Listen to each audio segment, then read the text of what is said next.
રાજકોટના ward number 13 ની પેટા ચૂંટણી માટે આજથી ફોર્મ ભરવાનું શરૂ થશે।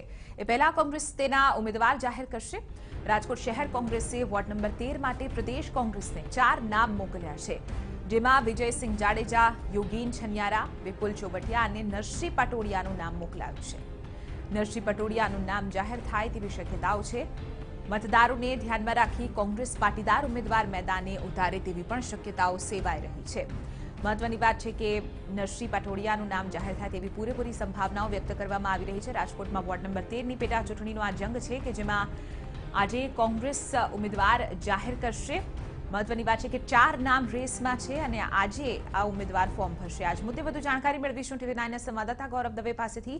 ગૌરવ, પેટા ચૂંટણીનો જે જંગ છે તેમાં ચોક્કસથી કોંગ્રેસ તરફથી મજબૂત ઉમેદવાર ઉતારવામાં આવશે। આખરે આ રેસમાં કોણ આગળ છે?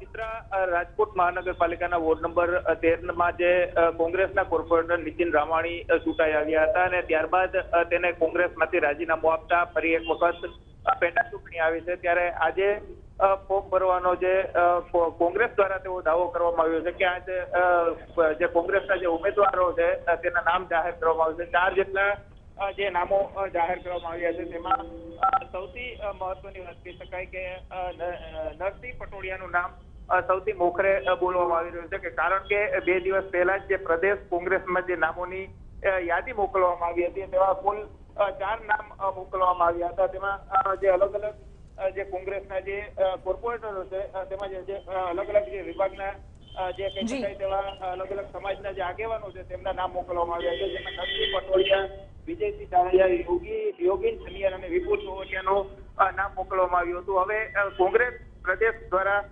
કોનું નામ જાહેર કરવામાં આવે છે તે જોવું મહત્વનું રહેશે અને જે રીતે કોંગ્રેસ દ્વારા જે દાવો કરવામાં આવ્યો છે કે આજની તારીખમાં જ જે ફોર્મ ભરવાનો જે પ્રથમ દિવસ છે ત્યારે જ કોંગ્રેસ પોતાના ઉમેદવારનું નામ જાહેર કરીને આજ પ્રથમ દિવસે જ ફોર્મ ભરશે। એટલે કહી શકાય કે જે રાજકોટ મહાનગરપાલિકાના જે વોર્ડ નંબર 13 ની જે પેટા ચૂંટણી આવી રહી છે તેમાં ક્યાંક ને ક્યાંક હવે રાજકીય દંગલ જોવા મળે તો પણ નવાઈ નહીં। બિલકુલ, આભાર ગૌરવ, સમગ્ર મામલે જાણકારી આપવા બદલ। તો આજે કોંગ્રેસે ઉમેદવાર જાહેર કરવાની ફરજ પડશે કારણ કે આજે જ તેઓ ઉમેદવારી પત્રક ભરશે તેવી ઘોષણા અગાઉ થઈ ચૂકી છે।